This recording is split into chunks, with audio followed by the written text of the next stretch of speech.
শেয়ারবাজার সংক্রান্ত মামলার আসামি ক্রিকেটার ও মাগুরা এক আসনের সাবেক সংসদ সদস্য সাকিব আল হাসানকে জিজ্ঞাসাবাদের জন্য তলব করেছে দুর্নীতি দমন কমিশন দুদক। এছাড়া শেখ রেহানার স্বামী শফিক আহমেদ সিদ্দিকের বিরুদ্ধে জ্ঞাত আয় বহির্ভূত সম্পদ অর্জনে মামলা করবে দুদক। সোহেল সামির রিপোর্ট।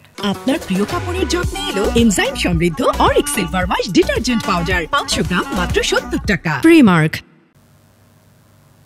এবার দুদকের মামলার মুখে জাতীয় দলের সাবেক অধিনায়ক সাকিব আল হাসান। তার বিরুদ্ধে অভিযোগ রয়েছে প্যারামাউন্ট ইন্স্যুরেন্স, ক্রিস্টাল ইন্স্যুরেন্স ও সোনালী পেপারস এই 3 কোম্পানির কারসাজি করা শেয়ারে বিনিয়োগ করার।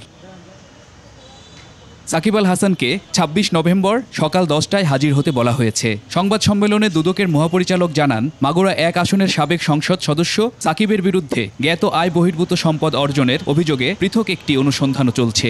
উক্ত মামলায় জনাব সাকিব আল হাসান, সাবেক অধিনায়ক বাংলাদেশ জাতীয় ক্রিকেট দল ও সাবেক সংসদ সদস্য মাগুরা এককে জিজ্ঞাসাবাদের জন্য তদন্তকারী কর্মকর্তা নোটিশ জারি করেছেন 26 তারিখে, আগামী 26/11/2025 তারিখ। এদিকে সাবেক প্রধানমন্ত্রী শেখ হাসিনার বোন শেখ রেহানার স্বামী শফিক আহমেদ সিদ্দিকের বিরুদ্ধে 8,65,41,060 টাকা জ্ঞাত আয় বহির্ভূত সম্পদ অর্জনের অভিযোগে মামলা করার সিদ্ধান্ত নিয়েছে দুর্নীতি দমন কমিশন।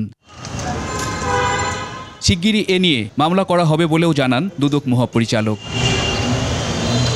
সোহেল সামি, 21 টেলিভিশন, ঢাকা।